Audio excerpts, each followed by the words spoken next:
Hello दोस्तों, कैसे हैं आप सब। दोस्तों एमसीयू की अब तक 23 मूवीज़ आ चुकी हैं, जिसमें से एमसीयू एक ऐसी फ्रेंचाइजी है जिसकी 4 मूवीज़ टॉप 10 में गिनी जाती हैं और इसी के साथ एमसीयू हॉलीवुड की सबसे ज़्यादा अर्निंग करने वाली फ्रेंचाइजी बन गया है। लेकिन दोस्तों एमसीयू से जुड़े ऐसे कई फैक्ट्स हैं जो कि एमसीयू के कई फैंस नहीं जानते हैं और इसीलिए दोस्तों हम आज की वीडियो में बात करने वाले हैं एमसीयू के ऐसे 30 फैक्ट्स के बारे में जो कि कुछ मार्वल फैंस नहीं जानते हैं। तो दोस्तों मैं हूँ आपका दोस्त जतिन, आप देख रहे हैं सुपरसोनिक। चलिए शुरू करते हैं आज की वीडियो।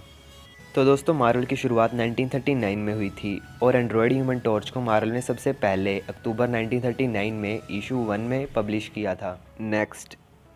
एमसीयू में दोस्तों एक ऐसी मूवी भी है जिसमें एक ही करेक्टर हीरो और विलन दोनों का रोल प्ले करता है और वो है दोस्तों 2016 में आई डॉक्टर स्ट्रेंज, जिसमें डॉक्टर स्ट्रेंज और डोरमामू दोनों का रोल बेनेडिक्ट कम्बरबैच ने किया था। Next, Captain America Civil War से पहले पीटर पार्कर को आयरन मैन 2 में इंट्रोड्यूस कराया जा चुका है, जिसमें पीटर छोटा होता है और उसने आयरन मैन का हेलमेट पहना होता है और इस बात को केविन फेगी ने भी कंफर्म किया था। नेक्स्ट, मार्वल कॉमिक्स में 2000 में निक फ्यूरी के रोल को रिक्रिएट किया गया और निक फ्यूरी को सैमुअल एल जैक्सन जैसा दिखाया जाने लगा और ये मार्वल फैंस में काफ़ी पसंद किया गया और इसी वजह से सैमुअल एल जैक्सन को एमसीयू में निक फ्यूरी के रोल के लिए कास्ट कर लिया गया। नेक्स्ट, दोस्तों स्पाइडरमैन के नेम में स्टैनली ने हाइफन का साइन सिर्फ इसलिए लगाया ताकि स्पाइडरमैन का नेम दिखने में सुपरमैन से रिलेट ना करे। नेक्स्ट, दोस्तों ये तो हम जानते ही हैं कि एमसीयू की शुरुआत 2008 में आयरन मैन मूवी से होती है, लेकिन पहले ऐसा नहीं होने वाला था। एमसीयू के पास 2 और मूवीज़ के प्लान थे, जिसमें से पहली थी एंटमैन और दूसरी डॉक्टर स्ट्रेंज, और एंटमैन मूवी को सिलेक्ट कर लिया गया और मूवी पर स्क्रिप्ट भी लिखी जा चुकी थी, लेकिन फिर किसी वजह से इस मूवी के प्लान को कैंसिल कर दिया गया और आयरन मैन मूवी पर काम शुरू हो गया। नेक्स्ट, दोस्तों विन डीजल जो ग्रूट की वॉइस रिकॉर्ड करते हैं, उन्होंने guardians of the Galaxy volume 2 में ग्रूट की वॉइस को लगभग 16 तरह की फॉरेन लैंग्वेजेस में रिकॉर्ड किया था। नेक्स्ट, कैप्टन अमेरिका का रोल प्ले करने वाले एक्टर क्रिस इवांस ने मार्वल के कैप्टन अमेरिका के ऑफर को 3 बार रिजेक्ट कर दिया था, क्योंकि दोस्तों उसकी वजह थी 2005 में आई मूवी फैंटास्टिक फोर और इसके बाद क्रिस इवांस किसी भी सुपर हीरो मूवी में काम नहीं करना चाहते थे। लेकिन फिर रॉबर्ट डॉनी जूनियर के एक कॉल करने पर क्रिस इवांस कैप्टन अमेरिका के रोल के लिए मान जाते हैं और आज क्रिस इवांस अपने उस डिसीजन को अपने लाइफ के बेस्ट डिसीजन में से एक मानते हैं। नेक्स्ट, स्टैनली को दोस्तों हमने एमसीयू की हर मूवी में कैमियो प्ले करते हुए देखा है, लेकिन स्टैनली एमसीयू में आयरन मैन और इनक्रेडिबल हल्क की कैमियो के बाद एमसीयू में सेटिस्फाई नहीं थे और स्टैनली एमसीयू में एक काफ़ी बड़ा रोल प्ले करना चाहते थे। और फिर स्टैनली ने अपने एक इंटरव्यू में बताया कि वो एमसीयू में एक ओडिन का रोल प्ले करना चाहते थे और जब स्टैनली को थॉर मूवी में ओडिन के रोल के लिए कंसीडर नहीं किया गया, जब स्टैनली एमसीयू के इस डिसीजन से काफ़ी ज़्यादा निराश हुए थे और फिर स्टैनली ने एमसीयू में अपने इंटरेस्टिंग कैमियोज़ को जारी रखा। नेक्स्ट, एमसीयू में दोस्तों मूवीज़ की शूटिंग के टाइम मूवीज़ के नेम तक को काफ़ी सीक्रेट रखा जाता है और टीम को भी सिर्फ कोड नेम ही बताए जाते हैं, जैसे कि Avengers as of Ultron movie का कोड नेम था after party, Black Panther movie का कोड नेम था मदरलैंड और एंटमैन मूवी का कोड नेम था बिग फुट। नेक्स्ट, दोस्तों जब स्टैनली स्पाइडरमैन कैरेक्टर को बना रहे थे, जब मार्वल कॉमिक्स के फाउंडर मार्टिन गुडमैन ने स्पाइडरमैन नाम सुनते ही स्टैनली से कहा कि इस कैरेक्टर से सभी काफ़ी हेट करेंगे क्योंकि स्पाइडर्स किसी को भी पसंद नहीं होती हैं और आज स्पाइडरमैन सबसे ज़्यादा फेमस सुपर हीरोज़ में से एक है। नेक्स्ट, एमसीयू की दोस्तों आज सक्सेस सिर्फ और सिर्फ एवेंजर्स की वजह से है, लेकिन दोस्तों मार्वल के एवेंजर्स सिर्फ एक कोइंसिडेंस की वजह से बने थे। सितंबर 1963 में मार्वल ने डेयरडेविल की ओरिजिन स्टोरी को रिलीज करना था, पर ओरिजिन स्टोरी टाइम पर तैयार ही नहीं हो पाई और इस प्रॉब्लम से बचने के लिए स्टैनली एक आइडिया देते हैं, जिसमें कि पिछले कई सुपर हीरोज़ की एक टीम बनाकर उन पर एक नई स्टोरी लिखी जाती है और उसको एवेंजर्स के नाम से मार्केट में रिलीज़ कर दिया जाए और कॉमिक बुक हिट साबित होती है। नेक्स्ट, दोस्तों एवेंजर इन्फिनिटी वॉर और एंड गेम में हुई तीनों स्नैप्स में से हल्क की स्नैप को बेस्ट माना गया है, क्योंकि इसमें हल्क सभी को वापस लाने के साथ साथ उन्हें एक सेफ प्लेस पर भी लेके जाता है और ब्लैक विडो को भी लाने की कोशिश करता है। नेक्स्ट,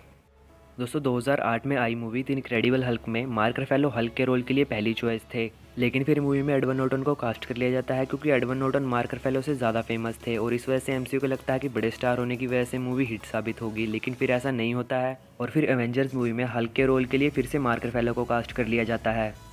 नेक्स्ट, एमसीयू की Thor, iron Man 2, incredible Hulk ये तीनों मूवी भले ही अलग अलग समय पर रिलीज़ हुई हों, लेकिन एमसीयू की टाइमलाइन के अकॉर्डिंग इन तीनों मूवी के इवेंट्स एक ही वीक में प्ले हुए थे, यानी कि जिस समय आयरन मैन विप्लैश से लड़ रहा था उसी समय हल्क अबोमिनेशन से लड़ रहा था और थॉर डिस्ट्रॉयर से लड़ रहा था। और इसी वजह से आयरन मैन 2 के पोस्ट क्रेडिट सीन में फिल कॉल्सन को उसी जगह दिखाया जाता है जहां थॉर का हैमर गिरता है। नेक्स्ट, माइकल जैक्सन को स्पाइडरमैन का रोल इतना पसंद था कि माइकल जैक्सन 90s में मार्वल में स्पाइडरमैन का रोल प्ले करना चाहते थे, लेकिन माइकल जैक्सन को स्पाइडरमैन के रोल के लिए सिलेक्ट नहीं किया गया और इस बात से निराश होकर माइकल जैक्सन पूरी की पूरी मार्वल को ही खरीदने लगे थे, लेकिन फिर बाद में ये डील कैंसिल हो जाती है। Next, Captain America Civil War के टाइम जब स्पाइडरमैन को एमसीयू में इंट्रोड्यूस किया जाने वाला था, जब मार्वल में स्पाइडरमैन के एक्टर को लेकर काफ़ी ज़्यादा कन्फ्यूजन थी, लेकिन स्पाइडरमैन कैरेक्टर के लिए इतने बड़े एक्टर्स की लिस्ट में से एमसीयू टॉम हॉलैंड को चूज़ करता है। और टॉम हॉलैंड को ये न्यूज़ कोई ईमेल और फ़ोन कॉल से नहीं बल्कि एक इंस्टाग्राम की पोस्ट से पता चलती है, जिसमें कि कन्फर्म था कि एमसीयू के अगले स्पाइडरमैन टॉम हॉलैंड होने वाले हैं। नेक्स्ट, 2015 में आई movie Avengers as of Ultron में कैप्टन मार्वल को इंट्रोड्यूस किया जाने वाला था, लेकिन फिर इसे कैंसिल इसलिए कर दिया गया क्योंकि केविन फेगी का ये कहना था कि कैरल खुद की एक ओरिजिन मूवी डिजर्व करती है। नेक्स्ट, दोस्तों आज सारे मार्वल फैंस इस बात को मान चुके हैं कि टॉम हाइडलस्टन के अलावा मार्वल में लोकी के रोल के लिए और कोई भी एक्टर सूट नहीं करता है। लेकिन दोस्तों टॉम हाइडलस्टन ने थॉर के लिए भी ऑडिशन दिया था। टॉम थॉर के लिए सिलेक्ट भले ही ना पाए हों, लेकिन दोस्तों लोकी जैसे कैरेक्टर को टॉम ने अपनी शानदार एक्टिंग से काफ़ी फेमस बना दिया। नेक्स्ट,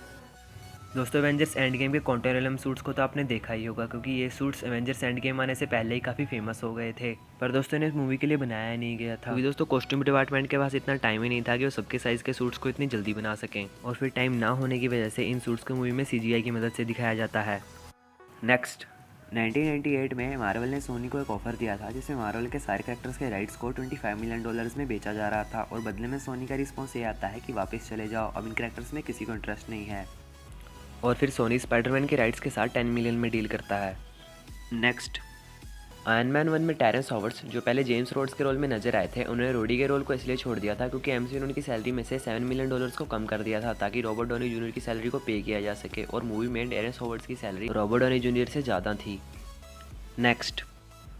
दोस्तों एवेंजर्स एंड गेम के टाइटल को लेकर एमसीयू ने काफ़ी ज़्यादा प्राइवेसी मेंटेन की थी, और मूवी के सेकंड ट्रेलर आने तक मूवी का टाइटल किसी को नहीं पता था, पर दोस्तों इस मूवी के टाइटल को एवेंजर्स एज ऑफ अल्ट्रॉन में पहले ही टोनी स्टार्क ने टीज कर दिया था। नेक्स्ट, दोस्तों आपने guardians of the Galaxy volume 2 में ग्रूट के डांस को तो देखा ही होगा, लेकिन दोस्तों इस काफ़ी सिंपल से दिखने वाले डांस को बनाने में एमसीयू को पूरे 2 साल का टाइम लग गया था। नेक्स्ट, दोस्तों एमसीयू में कई ऐसे कैरेक्टर्स भी हैं जो ज़्यादा अमीर होने के कारण सुपर हीरो बन जाते हैं, और दोस्तों इन सब में सबसे बड़ा एग्जांपल हमारे पास आयरन मैन है। लेकिन दोस्तों एमसीयू में टोनी स्टार्क से भी ज़्यादा अमीर कई सुपर हीरोज़ हैं, और उन सब में से ब्लैक पैंथर एमसीयू का सबसे ज़्यादा अमीर सुपर हीरो है। इसकी दोस्तों 2 वजह हैं, पहली टिचाला वकांडा का राजा है, और दूसरी वकांडा में वाइब्रेनियम पाया जाता है। Next, Avengers as of Ultron में जब स्कारलेट विच हल्क के माइंड पर कंट्रोल करती है, वहाँ पर हल्क को ग्रे दिखाया जाने वाला था, लेकिन फिर इस आइडिया को स्क्रैप कर दिया जाता है, और जब हल्क को पहली बार कॉमिक बुक में पब्लिश किया गया था, जब हल्क को ग्रे ही दिखाया जाता था जो कि कुछ डीसी के डार्क साइड जैसा दिखता था, लेकिन एक बार प्रिंटिंग मशीन में हुई गलती की वजह से हल्क ग्रीन पब्लिश हो गया, और फैंस को इतना पसंद आया कि हल्क को आगे ग्रीन ही दिखाया जाने लगा। नेक्स्ट, आयरन मैन 1 से लेकर एंड गेम तक एमसीयू में टोटल 85 आर्मर्स को बनाया गया था, लेकिन दोस्तों रॉबर्ट डॉनी जूनियर ने आयरन मैन 1 में ही first and last time Iron Man armour को पहना क्योंकि उसके बाद आयरन मैन सूट को हर बार मूवी में CGI की मदद से दिखाया जाने लगा। नेक्स्ट, एमसीयू में दोस्तों 12 नंबर का जिक्र काफ़ी बार किया गया है, मतलब कि 12 नंबर को मूवी में इंपॉर्टेंस दी गई है। जैसे कि guardians of the Galaxy movie में जब रॉकेट स्टार लॉर्ड से पूछता है कि तुम्हारे पास कितना परसेंटेज ऑफ प्लान है, और इसके जवाब में स्टार लॉर्ड कहता है 12%, और एवेंजर्स मूवी में टोनी स्टार्क पेपर पोट्स को 12% का क्रेडिट देता है, और एवेंजर्स एज ऑफ अल्ट्रॉन में जब वांडा क्विकसिल्वर को जाने के लिए कहती है, और इसके जवाब में जब क्विकसिल्वर वांडा से कहता है कि तुम्हें पता है ना मैं तुमसे 12 मिनट बड़ा हूँ। और दोस्तों एवेंजर्स इन्फिनिटी वॉर में 12 मिनट के टाइम पर टोनी पेपर से ये कहता है कि उसका आर्क रिएक्टर डिटैचेबल है, और एवेंजर्स एंड गेम में 12 मिनट के टाइम पर ही टोनी स्टीव को अपना आर्क रिएक्टर निकाल कर दे देता है। नेक्स्ट, दोस्तों एवेंजर्स एंड गेम के famous dialogue I love you 3000 का आज हर मार्वल फैन दीवाना बन चुका है, लेकिन दोस्तों इस डायलॉग के पीछे मार्वल का एक फैक्ट है। एमसीयू की दोस्तों अब तक 23 मूवीज़ आ चुकी हैं, अगर दोस्तों हम इन 23 मूवीज़ के रन टाइम को ऐड करेंगे तो हमारे पास जो नंबर आएगा वो है 3000। तो एमसीयू ने अपने फेज 1, 2, 3 के टोटल रन टाइम को इस डायलॉग में बताया है। और आज का आखिरी फैक्ट जानने से पहले दोस्तों हमारे चैनल को सब्सक्राइब कीजिए, और दोस्तों एमसीयू और डीसीयू के न्यू अपडेट्स को जानने के लिए हम इंस्टाग्राम पर भी ज़रूर फॉलो कीजिए, लिंक आपको दोस्तों नीचे मिल जाएगा।